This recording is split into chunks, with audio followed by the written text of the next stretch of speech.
Hello दोस्तों, आज का वीडियो बहुत ज़्यादा इंटरेस्टिंग रहने वाला है। अगर मैं आपसे कहूं कि सीडीएस या किसी भी कॉम्पिटिटिव एग्जाम के ईडियम्स एंड फ्रेजेस वाले सेक्शन में आप 10 आउट ऑफ 10 स्कोर कर सकते हो बिना 500 से 1000 ईडियम्स को रटे हुए, तो क्या आप मेरी बात का विश्वास करोगे? ऑब्वियसली आप मेरी बात का विश्वास नहीं करोगे। तो मैंने अपने एक्सपीरियंस के बेसिस पे 6 ऐसे लॉजिकल ट्रिक्स बनाए हैं, जिनको मैं ट्रिक्स नहीं बोलूंगा क्योंकि ये सारी चीज़ें लॉजिकल है। ठीक है, ये तुक्का नहीं है, ये लॉजिकल चीज़ें हैं जिनका लॉजिक भी मैं आपको समझाऊंगा। और इन 6 ट्रिक्स को मैंने पिछले 5 साल के सीडीएस के पेपर पे इंप्लीमेंट किया and the results were very surprising. 50 में से 50 क्वेश्चंस इन ट्रिक्स के बेसिस पे आप सॉल्व कर सकते थे। इस वीडियो में मैं आपको ये सारे 6 ट्रिक्स बताने वाला हूँ। वीडियो को एंड तक देखिएगा, बिकॉज जो लास्ट वाला ट्रिक है उस अकेले के ट्रिक से ऑलमोस्ट 80% क्वेश्चन सॉल्व हो जाते हैं। दूसरी बात, ये सारे के सारे ट्रिक्स बहुत ज़्यादा एक्सक्लूसिव हैं, इनको मैंने खुद पर्सनली डिज़ाइन किया है। ठीक है, तो ये आपको और कहीं भी नहीं मिलने वाला। इनको मैंने अपने एक्सपीरियंस के बेसिस पे डिज़ाइन किया है and when I was appearing for the CDS exam, तो सबकॉन्शियसली मेरे को ये सारे ट्रिक्स पता थे, बिकॉज आप जब बहुत सारे एग्जाम्स देते हो तो आप पैटर्न रिकॉग्नाइज करना सीख जाते हो, है ना। But may be I was not consciously aware about it, but subconsciously था।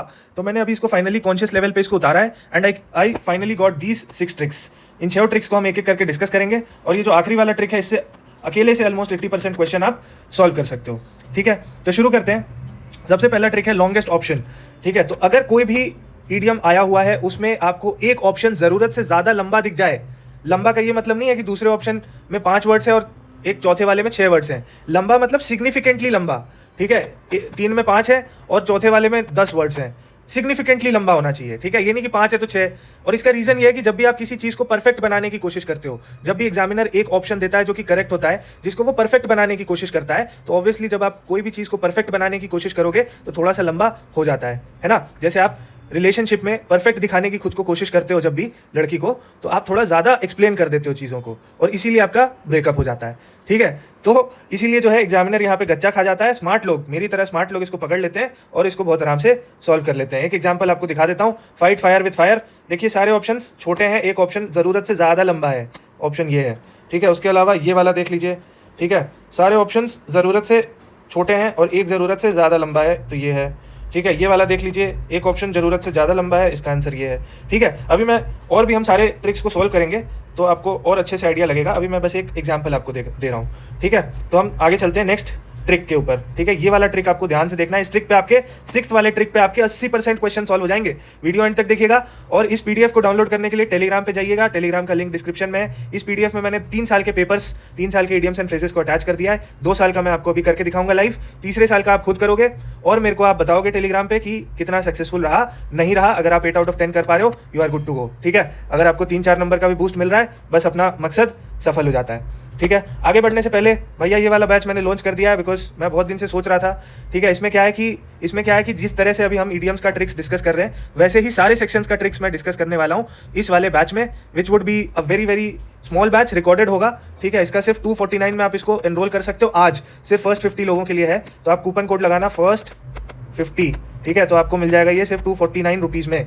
ठीक है, तो आप इसको ले लेना। इसमें मैं सारे जितने S1 S6 हैं, S1 S2 हैं, उसके अलावा सिनोनिम्स हैं, उसके अलावा इडियम्स एंड फ्रेजेस का तो अभी हम कर ही रहे हैं, मैच दी फॉलोइंग के जितने आते हैं, उसके अलावा पार्ट्स ऑफ द स्पीच, उसके अलावा और एक जो अभी आया था वर्ड मीनिंग, अभी जो 2026 में आया था, इन सब के ट्रिक्स आपको मैं उसमें डिस्कस करूंगा। और सारे लॉजिकल ट्रिक्स होंगे, तुक्का नहीं होगा, सारा का सारा लॉजिकल होगा। एंड फ्रॉम समबडी जिसने क्लोज टू 80 स्कोर करा है in almost all his attempts, तो ऑब्वियसली आप 80 के करीब सिर्फ और सिर्फ purely on the basis of knowledge नहीं जा सकते हो। ठीक है, तो knowledge is always welcome, knowledge अच्छा होगा, आप 70 के आसपास रहोगे हमेशा, बट 70 से 80 जाने के लिए आपको चाहिए ट्रिक्स, और वो ट्रिक्स हम लोग इसमें डिस्कस करेंगे एक एक करके। मैं आपको ऑलमोस्ट 2 ऑप्शंस तो हर में एलिमिनेट करा ही दूंगा। ठीक है, तो आप इसको कर सकते हो, इसका भी डिस्क्रिप्शन में आपको लिंक मिल जाएगा। मेरे हिसाब से आपको मिस आउट नहीं करना चाहिए, बिकॉज बहुत ज़्यादा नॉमिनल रखा है, बिकॉज मेरे को पता है कि बहुत सारे लोग अफोर्ड नहीं कर पाते हैं चीज़ों को, उनको पेरेंट्स से मांगना पड़ता है। बट दी आयरनी इज, छोड़ो आयरनी मैं क्या ही बोलूँ। ठीक है, तो अफोर्ड नहीं कर सकते, इसीलिए इतना नॉमिनल रखा है कि ठीक है भाई, सबका भला होना चाहिए। और मैं इसको इसलिए पेड रख रहा हूँ क्योंकि पेड बैच में ऑलमोस्ट 40 ऑड लोग अभी पढ़ते हैं, उनके लिए मेरे को बनाना ही था। बट दी पॉइंट इज़ कि अगर मैं ये यूट्यूब पे बता दूँ तो उनके साथ नाइंसाफ़ी हो जाएगी, उनके लिए अनफेयर हो जाएगा। ठीक है, तो इसको आप कंसिडर कर सकते हो। 249 इज नथिंग यार, it is lesser than the cost of a pizza, lesser than the cost of a coffee. ठीक है, तो अगर आप बड़े सिटी में रहते हो और आप बोल रहे हो 249 मुश्किल है, तो फिर प्रॉब्लम है भाई। ठीक है, तो आगे चलते हैं। दूसरा है लिटरल मीनिंग ट्रैप। अब देखो, इडियम्स का मतलब क्या होता है भाई, हिंदी में इसको क्या बोलते हैं, मुहावरा बोलते हैं। मुहावरा मतलब क्या होता है, मुहावरा का कभी लिटरल मीनिंग सुना है क्या? मुहावरा जैसे इडियम्स मतलब मुहावरा, और मुहावरा का कभी सीधा मतलब नहीं होता। ठीक है, अब जैसे एक एग्जांपल देता हूँ कि अगर मैंने बोला आंखों का तारा होना, तो क्या इसका मतलब होगा आंख में सितारा जाके फिट हो जाना? ऑब्वियसली नहीं होगा। है ना। या फिर अगर मैं बोलता हूँ पेट में चूहे कूदना, तो क्या इसका लिटरल मीनिंग यही है कि पेट में चूहा कूद रहा है? नहीं है ना। तो अगर लिटरल मीनिंग ऑप्शन में दिया हुआ है उसको एलिमिनेट कर देना है सबसे पहले, ठीक है। अभी हम सॉल्व करेंगे तो मैं दिखाऊंगा आपको कि कैसे लिटरल मीनिंग ऑप्शंस में दिए होते हैं और कैसे आप उसको एलिमिनेट कर सकते हो, ठीक है। तो लिटरल मीनिंग आपको हमेशा एक्सक्लूड कर देना है, हमेशा एलिमिनेट कर देना है, ठीक है। फॉर एग्जाम्पल अगर एग्जाम में क्वेश्चन आए टू किक द बकेट और ऑप्शन ए में हो to kick a water container, ठीक है, तो यूपीएससी आप पे इतना मेहरबानी कभी नहीं करेगा कि बिल्कुल जो है एकदम डायरेक्ट सा ऑप्शन ऐसा दे दे, वो बिल्कुल ट्रैप है, वो हमेशा के लिए 100% ट्रैप है और 100% वो गलत ही होगा। और अभी आप सरप्राइज हो जाओगे जब मैं आपको क्वेश्चंस दिखाऊंगा, आपको बहुत सारे ऑप्शंस इस ट्रिक के बेसिस पे एलिमिनेट होते हुए भी दिखेंगे।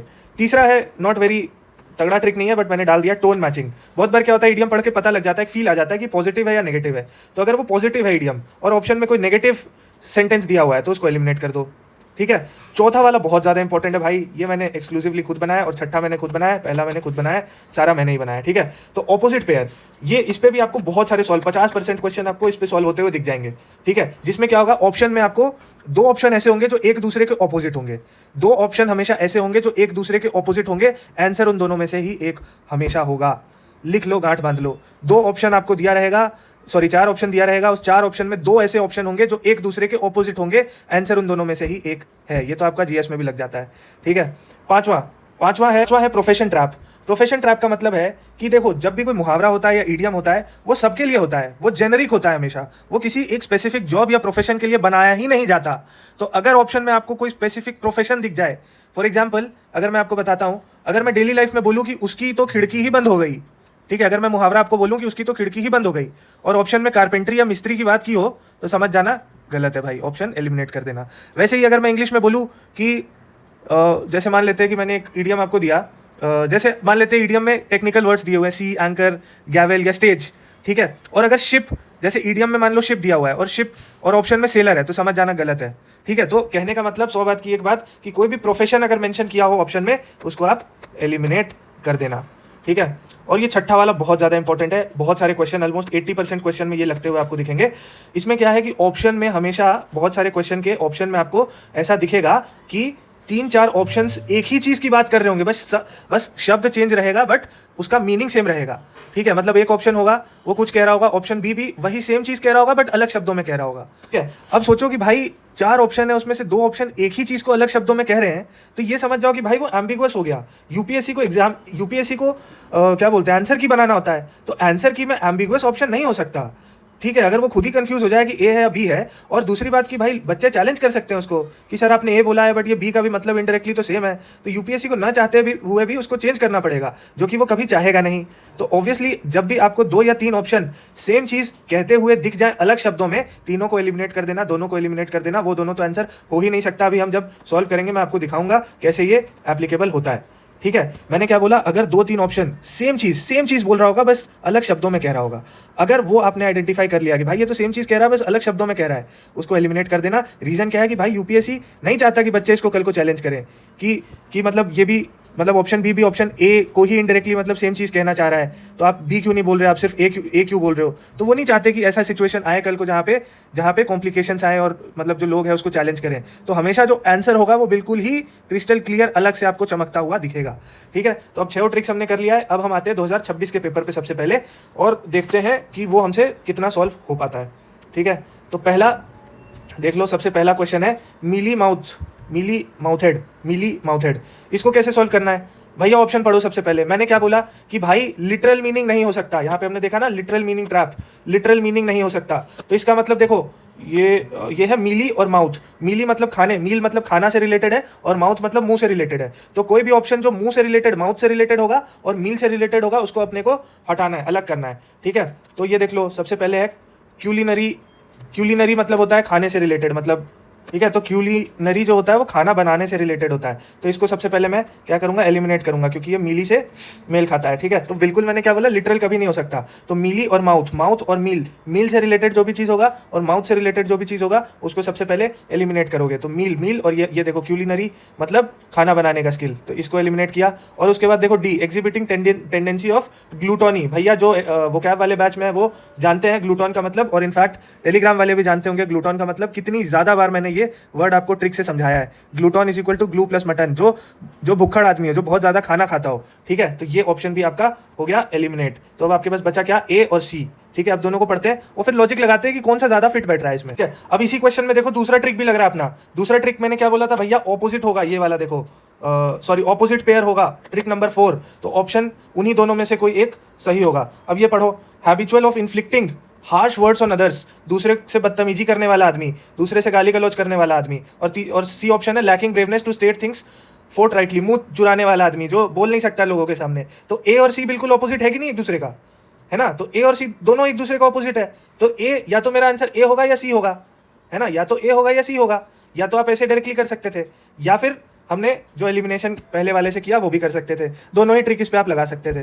ठीक है, तो आपके 2 ऑप्शन तो चले गए, 2 बच रहे हैं। अब थोड़ा सा दिमाग लगाओ, थोड़ा सा लॉजिक लगाओ। मीली माउथ, ठीक है, मीली माउथ, तो सुन के क्या लग रहा है, मतलब सुन के हल्का सा फील तो आ ही जाता है ना भाई, कि भाई जो मतलब चुरा ले, मुंह चुरा ले वैसा बंदा। ठीक है, तो इसका असली आंसर है C, lacking braveness to state things forthrightly, जो सीधा सीधा सही चीज या फैक्ट नहीं बोल सकता लोगों के सामने, उसी को हम बोलते हैं मीली माउथ। ठीक है, मीली माउथ। ठीक है, तो इससे एक सेंस, थोड़ा सा फीलिंग आ गया था। नहीं भी आया था तो आप ए और सी में तुक्का लेते, आपका सही होने का प्रोबेबिलिटी वॉज 50%। ठीक है, नेक्स्ट वर्ड पे चलते हैं, live in each other's pocket. ठीक है, live in each other's pocket, second है live in each other's pocket. तो इसमें मैंने क्या बोला भैया, लिटरल मीनिंग नहीं हो सकता। पॉकेट से क्या दिमाग में आ रहा है, पॉकेट में क्या होता है भैया, पैसा होता है। ठीक है, तो पैसे से रिलेटेड सब काटो, money, to have a lot of money काटो। ठीक है, to exchange wealth readily with each other, wealth काटो। To live by borrowing from each other, पैसे से रिलेटेड है, काटो। To spend too much time together, D आपका आंसर हो गया। ठीक है, अब इसमें भाई मैंने पिछले बार भी बताया था ट्रिक कि लंबे वाला मार देना, तो लोगों ने ये मार दिया होगा, फिर मेरे को आके बोलेंगे कि भाई अरे लंबा इन दी सेंस कि भाई सिग्निफिकेंटली लंबा हो, कि भाई बाकी ऑप्शन 5 वर्ड के हैं और वो वाला अकेला 10 वर्ड का हो, तब ये नहीं कि बाकी 5 है और एक 6 है या 7 है तो लगा दिए उस पर। नहीं भाई, थोड़ा लॉजिक समझो, थोड़ा एग्जामिनर के पॉइंट ऑफ व्यू से भी सोचो ना कि भाई वो 5 का 7 कर सकता है, 5 का 7 करने में एफर्ट नहीं लग रहा उसका, लेकिन 5 का 10, 12, 15 करने में एक्स्ट्रा एफर्ट डाल रहा है, मतलब सही है। ठीक है, तो एग्जामिनर अगर कोई पैटर्न बना रहा है, उसको अगर हम डिकोड कर पा रहे हैं तो हम सक्सेसफुल हो जाएंगे बहुत आराम से। ठीक है, चलो आगे चलते हैं। Play POSSUM, play POSSUM. अब ये इकलौता 50 में से इकलौता ऐसा क्वेश्चन था जिसपे ये 6 ट्रिक नहीं लगा, बट इस पे भी आप लॉजिकली सॉल्व कर सकते हो। कैसे भैया, देखो सोचो, प्ले पॉसम, प्ले, अब इसको हिंदी कन्वर्ट करो भाई, खेल जाना। अब पॉसम का मतलब मुझे नहीं पता, प्ले पॉसम, कुछ तो खेलने की बात रही, कुछ तो खेल गया भाई। ठीक है, खेल गया किसी के साथ, मतलब किसी को डैश बना दिया, है ना। मतलब इसका थोड़ा सा अर्थ समझने की कोशिश करो, थोड़ा सा कोशिश करो इसका फील लेने का। प्ले पॉसम, ठीक है, प्ले पॉसम, खेल गया किसी के साथ, तो इसका बिहेव इन स्टूपिड वे, भाई स्टूपिड तो बनाएगा दूसरे को, स्टूपिड वे में बिहेव करेगा, तो खेल गया तो हैप्पी से भी इसका कोई लेना देना नहीं है। प्ले पॉसम, अब इसका देखो ये 2 हो सकता है, टेक बिग रिस्क, तो मैं ये बोल सकता हूँ कि प्ले मतलब एक बड़ा रिस्क खेला ना, अपने रिस्क के साथ खेला, तो हो सकता है एक बड़ा रिस्क हो सकता है, मतलब सही हो सकता है। प्रिटेंड टू बी डेड, ठीक है, लेकिन किसी के साथ खेल जाना मतलब किसी को डैश बनाना, ये मेरे दिमाग में मतलब आ रहा है, सबके दिमाग में अपना कुछ आ सकता है, लेकिन मेरे को ये सबसे स्ट्रॉन्ग फीलिंग आ रहा है कि भाई प्ले पॉसम मतलब कुछ खेल गया है दूसरे बंदे के साथ, और खेल गया है तो रिस्क लेना तो अपने लाइफ की चीज़ है, तो खेल गया है तो प्रिटेंड टू बी डेड, किसी को मूर्ख बनाने के लिए वो मरने की एक्टिंग किया। ये सबसे ज़्यादा सटीक ऑप्शन मेरे को लग रहा है, तो मैंने लॉजिकली ये लगाया और फिर मैंने चेक किया तो ये बिल्कुल सही ऑप्शन था। ठीक है, तो इसीलिए अब हम ट्रिक्स नहीं बोलेंगे इसको, अब हम इसको बोलेंगे लॉजिकल एलिमिनेशन। लॉजिकल एलिमिनेशन आपको कभी भी धोखा नहीं देगा, ट्रिक्स आपको धोखा दे सकता है। जो एलिमिनेशन ट्रिक वाली जो बुक है, ठीक है, उसमें क्या है कि उसमें ये ट्रिक्स आपको कभी कभी चकमा दे देंगे, लेकिन अगर आप लॉजिकली सॉल्व करना जानते हो तो आपको ये ट्रिक्स भी कभी धोखा नहीं देंगे। ये ट्रिक्स आपको सपोर्ट करने के लिए बनाए गए। ठीक है, तो अगर आप चाहते हो कि जीएस का भी हम लोग लॉजिकल एलिमिनेशन टेक्निक पे कोर्स बनाए, ठीक है, उसमें रिकॉर्डेड होगा सब कुछ, तो आप अगर वो चाहते हो तो हम वो भी कर सकते हैं। थोड़ा सा हैवी काम है बट हम कर सकते हैं, अगर उस पर थोड़ा सा दिमाग लगाएं या थोड़ा एक्स्ट्रा एफर्ट डालें तो किया जा सकता है। ठीक है, तो आपके पास अगर ये बुक हो और साथ में अगर आपको लॉजिकल एलिमिनेशन आता हो जीएस का, भाई इनविंसिबल, आपको हराना इम्पॉसिबल है, आप इनविंसिबल हो जाओगे, फेल हो ही नहीं सकते। और उसके बाद आप कोई भी एग्जाम दे लेना, सीएपीएफ दे लेना, प्रीलिम्स दे लेना, आप you will always emerge victorious. ठीक है, तो अगर आप चाहते होगे तो कमेंट करके ज़रूर बताना, हम लोग इसके ऊपर सोचेंगे। फिलहाल आप logical elimination tricks for English ये लॉन्च हो चुका है, अगर आप चाहते हो कि सारे सेक्शंस को हम इसी तरह से कवर करें तो आप इसको एनरोल कर सकते हो। ठीक है, आगे चलते हैं। वर्क लाइक अ डॉग, ठीक है भाई, ये तो सिंपल है, कुत्ते की तरह मेहनत करना, मतलब बहुत ज़्यादा मेहनत करना, है ना, तो बहुत ज़्यादा मेहनत करना। अब इसके लिए क्या ही मतलब ट्रिक देखें। ठीक है, नेक्स्ट पे चलते हैं। Open a can of worms. अब ऑप्शन ए देखो, to create suspense about how things will turn out, किसी चीज़ के बारे में ये सोचना कि भाई ये चीज़ कैसे काम करेगी, नहीं करेगी, क्या होगा वगैरह वगैरह। ठीक है, और ऑप्शन डी देखो, to create something without anyone knowing about it. तो भैया दोनों में सस्पेंस की बात हो रही है इनडायरेक्टली, शब्द अलग हैं, मतलब सेम है दोनों का। तो अगर यूपीएससी ने ये आंसर दे दिया तो लोग चैलेंज करेंगे कि भैया डी भी हो सकता था, डी क्यों नहीं है फिर, और ये दे दिया तो लोग बोलेंगे ए क्यों नहीं है भाई, ए भी हो सकता था, क्योंकि दोनों इनडायरेक्टली एक ही चीज़ की बात कर रहा है। ठीक है, तो सबसे पहले इसको और इसको काट दो। ठीक है, इसको और इसको तो काट दो सबसे पहले। अब बचा बी और सी। ठीक है, तो बी कह रहा है to spark a situation that creates problems and complications, और तीसरा कह रहा है to create trouble by saying the right thing at the wrong time. अब तुम बोलोगे कि भैया ये भी तो सेम चीज कह रहा है, बट सेम चीज नहीं कह रहा है। ये सेकंड इसका पार्ट देखो, सेकंड पार्ट में इसने स्पेसिफाई किया है, इसने स्पेसिफाई कर दिया चीजों को कि भैया ट्रबल क्रिएट किया by saying right thing at the wrong time. ठीक है, और ऊपर वाला कह रहा है to spark a situation that creates problems and complications. अब ये हाइपर स्पेसिफिक हो रहा है सी वाला। ठीक है, तो हाइपर स्पेसिफिक भी मुहावरा होना थोड़ा सा मुश्किल है, तो सी को भी आप कट कर सकते हो। ऐसे भी अगर आपको दोनों में गेस लेना होगा तो अगर आप पे थोड़ी सी सद्बुद्धि है, आपको पता चल जाएगा कि इसका सही आंसर बी ही होगा। ठीक है, तो दो ऑप्शन तो सीधे सीधे एलिमिनेट हो रहे हैं। बी और सी में थोड़ा सा आप फंस सकते हो, बट हाइपर स्पेसिफिक चीज़ों को आपको वापस से एलिमिनेट करना है, तो आपका बच गया बी, और बी आपका सही आंसर है। ठीक है, फिर नेक्स्ट देखो, more than meets the eye, more than meets the eye. अब देखो आई है, अब आंख से रिलेटेड सारी चीज़ों को हटाओ, लिटरल मीनिंग नहीं हो सकता, लिटरल मीनिंग नहीं हो सकता, आंख से रिलेटेड सारी चीज़ों को हटाओ। A pleasant feast for the eyes हटाओ। अब ब्यूटीफुल स्पेक्टेकल, चश्मे की बात करा, फिर आंख पे लगाने की बात करा, हटाओ। अब पेयर ऑफ ब्यूटीफुल आइज, इसको तो सबसे पहले हटा देना चाहिए था। अब एक ही बच रहा भैया, मुहावरे का कभी लिटरल मीनिंग नहीं होता, उल्टा मीनिंग ही होता है, वही एक बच रहा, वही आंसर है अपना। आंख बंद की, आंसर आ गया भैया। ठीक है, जबरदस्ती का भाई रट रहे हैं, हज़ार 2-2 हज़ार। मैंने कभी जिंदगी में इडियम्स नहीं पढ़ा, हमेशा 8-9 आए। ठीक है, ऑफकोर्स भाई मेरे को मतलब ये ट्रिक्स उस समय मैंने नहीं पढ़ा था, ना ही मुझे पता था, मतलब मैंने subconsciously I was aware of it. But जब आप कॉन्शियस लेवल पे अवेयर नहीं होते हो, तो आप बहुत बार सबकॉन्शियस पे अवेयर होते हुए भी you fall for the traps. ठीक है, क्योंकि आपने उस रूल को बना के टेस्ट नहीं किया पिछले 10 साल के पेपर पे, तो आप श्योर नहीं होते उस चीज़ को लेके, जब भी सबकॉन्शियस लेवल पे ये चीज़ होती है। तो अभी मैंने इसको टेस्ट कर लिया पिछले 5 साल के पेपर पे, तो मैं अवेयर हूँ इस चीज़ को लेके, और मैं कंफर्म बोल सकता हूँ कि हाँ भैया ये सही ऑप्शन है। ठीक है, तो आप भी 5 पे तो मैंने ट्राई किया है, आप और 5 पे कर लेना, और कमेंट में बताना भैया सही है गलत है, जो भी आपको लगता है वो आप बता सकते हो। नेक्स्ट है होल्ड द फोर्ट। दो ऑप्शन बहुत छोटे हैं, दो ऑप्शन जरूरत से ज़्यादा बड़े हैं, या तो ये सही है या तो ये सही है, पहली बात। ठीक है, लेकिन अब इसमें हम देखते हैं और भी ट्रिक्स क्या लग सकते हैं। To reach a high place, to breach all the opposition. ठीक है, be present at precise moment when one is required, be responsible on behalf of someone who is absent. Logically सोचो, लॉजिकल एलिमिनेशन पढ़ रहे हैं ना, logically सोचो। Hold the fort, hold करना, किसी चीज़ को होल्ड करना मतलब किसी चीज़ को, अबे होल्ड करना मतलब डिफेंड करना हुआ है ना। तो ब्रीच ऑल दी ऑपोजिशन मतलब भाई ये तो एग्रेशन की बात कर दे रहा है। अरे होल्ड दी फोर्ट कब बोलते हैं भाई, जब एनिमी अटैक करेगा और तुम होल्ड करोगे उसको। ठीक है, या क्रिकेट में जब तुम बैटिंग कर रहे हो और बॉल स्विंग हो रही है और तुम बस पिच पे खड़े हो, तुम रन नहीं बना रहे, बस तुम अपना आउट नहीं हो रहे बस। ठीक है, बस तुम खड़े हो, मतलब कुछ हो नहीं रहा, बस तुम वेट कर रहे हो कि जब बॉल मेरे पाले में आएगी तब मैं देखूंगा, बट जब तक सिचुएशन कठिन है तब तक मैं होल्ड करूंगा, बस मेरे को विकेट नहीं देनी अपनी। तो बस वही है होल्ड दी फोर्ट, मतलब आप होल्ड कर रहे हो, आप रोक के रख रहे हो। तो ब्रीच ऑल दी ऑपोजिशन तो भैया ये तो उल्टा हो गया, ये तो मतलब दिखा रहा है एग्रेशन कि भाई तुम आगे से बढ़ के अटैक करने की बात कर रहा है, तो ये कट गया। टू रीच हाई प्लेस, अब फिर तुम होल्ड कर रहे हो भाई, तुम खड़े हो झंडा गाड़ के वेट कर रहे हो कि भाई कठिन समय है, मैं परिस्थिति को देख लेता हूँ और जब मेरा समय आएगा तो मैं देखूंगा। You are trying to hold something, hold on to something. तो रीच हाई प्लेस फिर ये एग्रेशन की बात कर रहा है, तो ये भी गलत हो गया। अब सी और डी में फंसते हैं, तो सी और डी में फिर देखो, मैं बोल रहा B present at the precise moment when one is required, जब किसी की जरूरत हो तो वहाँ पे प्रेजेंट रहना, और D B responsible on behalf of someone who is absent. अब ज़्यादा कौन सा ऐप्ट लग रहा है, ज़्यादा कौन सा लग रहा है कि इसमें ज़्यादा बढ़िया फिट बैठेगा, तो ऑब्वियसली हल्का सा भी मतलब थोड़ा सा भी इंग्लिश का ज्ञान रहेगा तो आपको पता होगा कि डी वाला जो है बिल्कुल ज़्यादा सही बैठ रहा है। ठीक है, किसी की ज़रूरत हो और वो आ जाए और लेट जाए आके, तो वो उतना होल्ड दी फोर्ट, होल्ड कौन करता है, होल्ड करना मतलब रिस्पॉन्सिबिलिटी लेना, होल्ड करना किसी चीज़ को, रिस्पॉन्सिबिलिटी लेना। तो डी ऑप्शन सीधे सीधे इसको कॉम्प्लीमेंट कर रहा है, be responsible on behalf of someone who is absent. 48 पे आ जाओ, it's all Greek to me. ठीक है, it's all Greek to me. अब सोचो ग्रीक क्या है, ग्रीक एक क्लासिकल लैंग्वेज है, ग्रीक एक क्लासिकल लैंग्वेज है, तो क्लासिकल लिटरल मीनिंग ट्रैप हटाओ। ग्रीक एक फॉरेन लैंग्वेज है, फॉरेन लिटरल मीनिंग हटाओ। ठीक है, it's all Greek to me सुन के क्या लग रहा है, नेगेटिव लग रहा है, न्यूट्रल लग रहा है, कुछ नेगेटिव है क्या इसमें, न्यूट्रल लग रहा है। इट्स फ्रस्ट्रेटिंग भैया नेगेटिव हो गया ये। अरे जब तुम्हारा ईडियम ही न्यूट्रल है तो तुम्हारा आंसर फ्रस्ट्रेटिंग या नेगेटिव कैसे हो सकता है, तो आंसर तुम्हारा सी है भैया, सीधे सीधे। कितना इजी है भाई, कितना आसानी से इस पे ट्रिक लग रहा है। It's all Greek to me, Greek क्या है, ग्रीक एक फॉरेन लैंग्वेज है, तो लिटरल मीनिंग नहीं हो सकता, तो फॉरेन काटो। ग्रीक क्या है, ग्रीक एक क्लासिकल लैंग्वेज है, क्लासिकल लिटरल मीनिंग नहीं हो सकता, बी काटो। ठीक है, फिर it's all Greek to me neutral है, और ऑप्शन डी जो है ये नेगेटिव है, तो नेगेटिव काटो, न्यूट्रल ही तुम्हारा आंसर होगा। ठीक है, तो जब क्वेश्चन पॉजिटिव है तो आंसर भी पॉजिटिव होगा, क्वेश्चन नेगेटिव है तो आंसर भी नेगेटिव होगा, क्वेश्चन अगर न्यूट्रल है तो आंसर भी न्यूट्रल होगा। ठीक है भैया, 48 हो गया। अब 50 देखो, be under a cloud, option C to operate as an undercover agent. मैंने क्या बोला, प्रोफेशन कहीं भी दिखे, ये देखो प्रोफेशन ट्रैप, प्रोफेशन कहीं भी दिखे काट देना भाई आंख बंद करके। ठीक है, तो सी काट दिया, बाकी पढ़ो।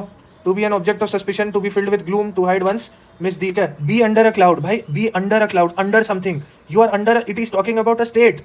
यू आर अंडर सर्वेलेंस, सुना होगा ना, अंडर सर्वेलेंस, तुम्हारे ऊपर नजर रखी जा रही है, यू आर अंडर सर्वेलेंस, ठीक है। So when you are under something तो ऑब्वियसली ओवर कुछ होगा ना, तो ओवर जो होगा वो तुम्हारे ऊपर नजर बना के रखा है या वो तुम्हारे ऊपर अथॉरिटी जमा के रखा है, ठीक है। So you are under a cloud या अंडर अंडर क्या बोलते हैं, अंडर सीसीटीवी सर्वेलेंस। तो भैया जब भी आप अंडर होगे तो आपके ऊपर कोई एक बड़ा चीज है जो आप पे नजर बना के रख रहा है। तो option D, to hide one's misdeed. अरे भाई मैं अपनी मिसडीड खुद छुपाऊंगा तो कंट्रोल में तो मैं हूं ही, मैं खुद कंट्रोल में हूं। अरे सीसीटीवी में क्राइम करोगे तो वो तो ऊपर से कोई और देख रहा है, उसमें तुम्हारे कंट्रोल में कुछ भी नहीं है, ठीक है। तो टू हाइड वंस मिसडीड बिल्कुल ही एलिमिनेट हो जा रहा है, क्योंकि हम यहाँ पे बात कर रहे हैं under a cloud, be under a cloud, किसी स्टेट की बात हो रही है, किसी स्टेट की बात हो रही है, कुछ काम करने की बात नहीं हो रही है, तो ये एक्शन ओरिएंटेड है, एक्शन को कट करो, ठीक है। Be under a cloud, be under a cloud similarity है बी अंडर सीसीटीवी सर्वेलेंस।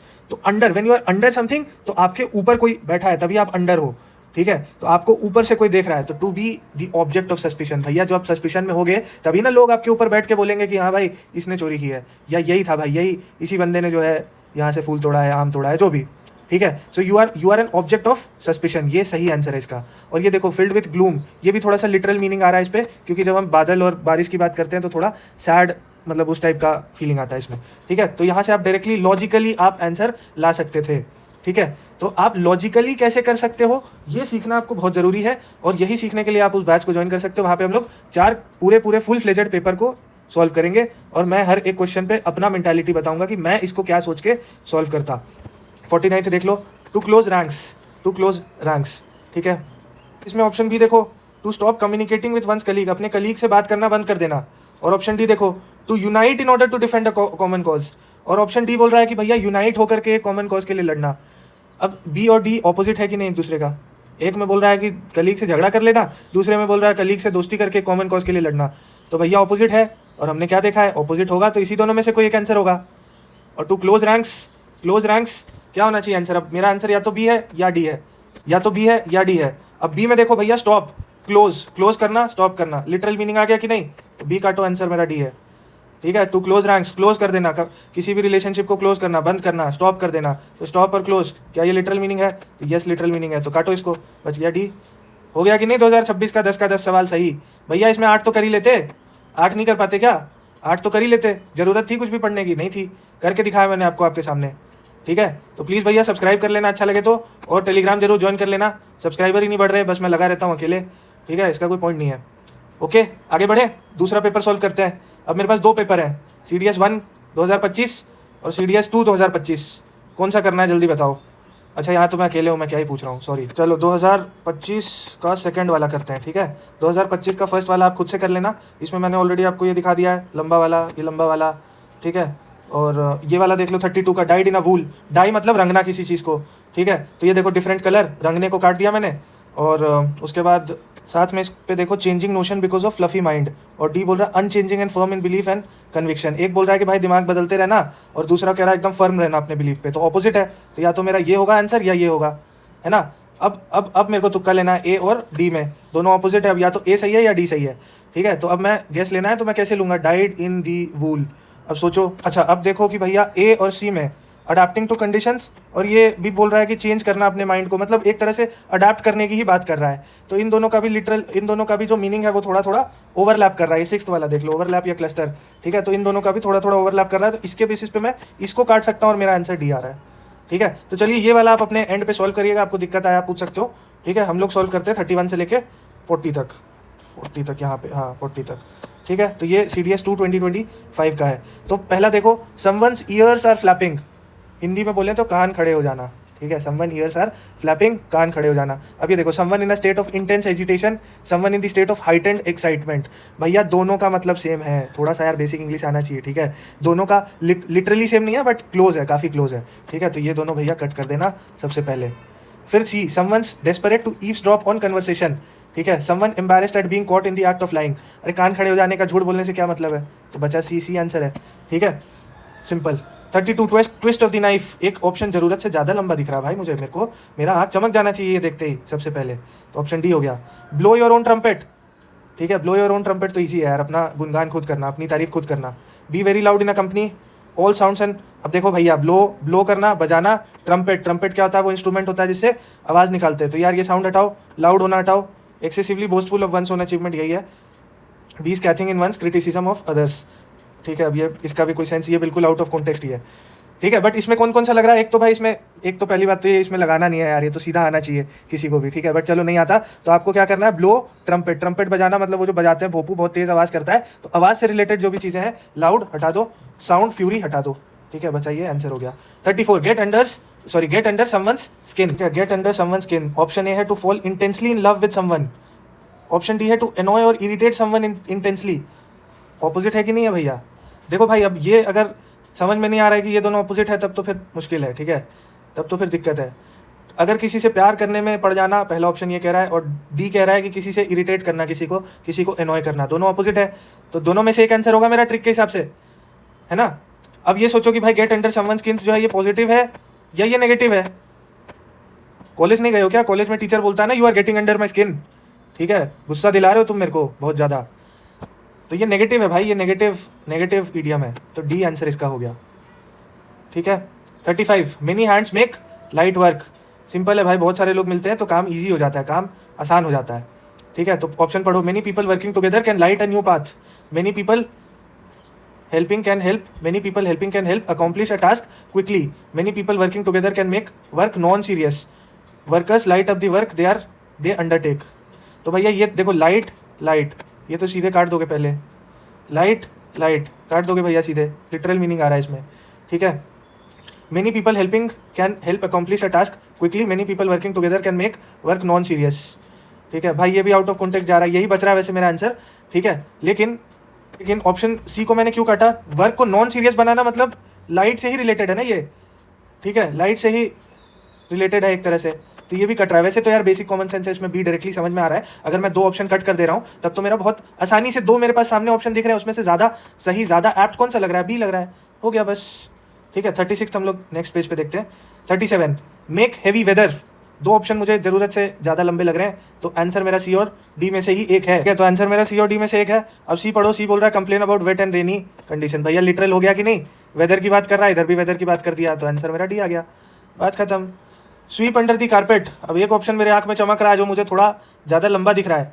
ठीक है, चमक रहा है मेरे आंखों में, बट मैं ऑब्वियसली एक बार उसको पढ़ूंगा जरूर। ठीक है, बट मैं तो श्योर हूँ, तुम लोग पढ़ लेना अपने एंड पे, आंसर सी है। ठीक है, तुम लोग पढ़ लेना भाई, मैं तो श्योर हूँ। मेरे को तो, मैं ज़्यादा दिमाग नहीं लगाता भाई, मैं आलसी आदमी हूँ, मैं सी के साथ ही जाऊँगा।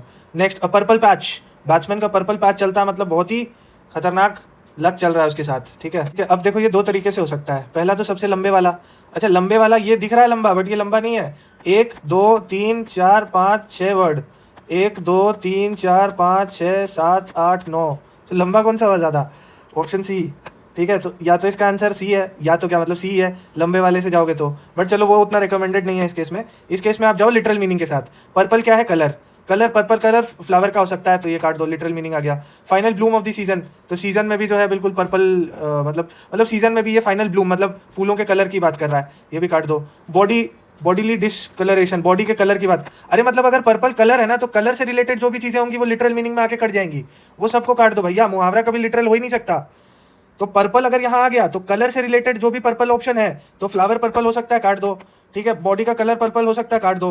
Final Bloom of the season में पर्पल फूल वगैरह हो सकता है, काट दो। एक ही बच रहा है, जब ग्रेट लक होता है किसी के साथ, सक्सेस बहुत ज़्यादा मिलती है, उसी को हम पर्पल पैच बोल देते हैं। ठीक है, नेक्स्ट लास्ट दो है बचा हुआ। Put out to pasture, to retire और render redundant, to feed someone. अब देखो पैस्चर क्या होता है? जो हम लोग चारा देते हैं ना गाय बकरी को, उसी को पैस्चर बोलते हैं। तो चारा देने को, खाना देने को, फीड समवन काट दो, लिटरल मीनिंग। ठीक है, उसके बाद देखते हैं टू रिटायर और render redundant, to diminish importance, to incubate. अब ये इंक्यूबेट भी जो है ये एक बायोलॉजिकल फार्मिंग टर्म है। ठीक है, तो पैस्चर मतलब चारा देना। चारा किसको देते हैं? चारा देते हैं अपने गाय बकरी को। ठीक है, तो वहाँ से ये रिलेट करने की कोशिश कर रहा है, लिटरल मीनिंग में आ रहा है, ये भी कटेगा। ऑप्शन ए और सी ये दोनों क्लोज आ रहे हैं। अब इन दोनों में आपको तुक्का लेना है या गैस लेना है। ठीक है, पुट आउट टू पैस्चर। अब सोचो कि भैया जो चीज़ घर का वेस्ट हो जाता है उसी को आप कुत्ता बकरी को खिला देते हो ना। ऐसा तो नहीं है कि अपना जो बेस्ट फूड है, चिली पनीर बनाया तो आपने खिला दिया अपने डॉगी को। ठीक है, या फिर आपके घर पे चिकन बनाया तो आपने लेग पीस जाके दे दिया स्ट्रीट डॉग को। हड्डी देते हो ना, तो बस वही हिसाब किताब है। पुट आउट टू पैस्चर मतलब क्या? मतलब आप जो चीज़ आपका वेस्ट हो गया, जो चीज़ मतलब आप नहीं कंज्यूम करने वाले हो, वो आप दे दोगे। तो रिटायर और रेंडर रिडंडेंट, तो जो चीज़ वेस्ट हो गया, जो चीज़ आप खुद नहीं कंज्यूम करने वाले हो, वो आप दे देते हो। तो आंसर इसका ए हो गया। 36, a bird in hand is worth 2 in the Bush. जो चीज़ हाथ में है वो दूर दिखने वाले सुहाने चीज़ से ज़्यादा बेटर होती है। ठीक है, आपकी एक गर्लफ्रेंड है, ठीक है, दिखने में थोड़ी एवरेज है बट कोई बात नहीं, है तो गर्लफ्रेंड ना, है तो गर्लफ्रेंड, अभी तो मतलब ऑफिशियली तो है ना गर्लफ्रेंड। वहाँ से एक दूसरी लड़की आ रही है, वो आपको बहुत ज़्यादा भाव दे रही है, बहुत ज़्यादा खूबसूरत भी है, लेकिन भैया अभी हाथ में नहीं है, तो इस पर फोकस करो पहले, नहीं तो ये भी जाएगी और ये तो जाएगी ही। ठीक है, यही इसका मतलब है और कुछ नहीं है। ठीक है, अब इसमें भैया एक ऑप्शन मेरे को फिर चमक रहा है जो थोड़ा ज़्यादा लंबा है, option B, what we have is always more valuable than what we have a chance of getting. एक तो यार इसका ईजी मीनिंग था, प्लस मेरे को लंबा वाला दिख गया तो ये सही हो गया। ठीक है, so this was all about this session. Hopefully this session will help you and it will help you boost your score by at least 2 to 3 marks. If you want to boost your score by 15 or 10 marks, do join this, do enroll yourself in this batch and I'll see you here. And also comment करना भाई, सही लगा तो, नहीं सही लगा वो भी कमेंट कर देना, कोई दिक्कत नहीं है। ठीक है, थैंक यू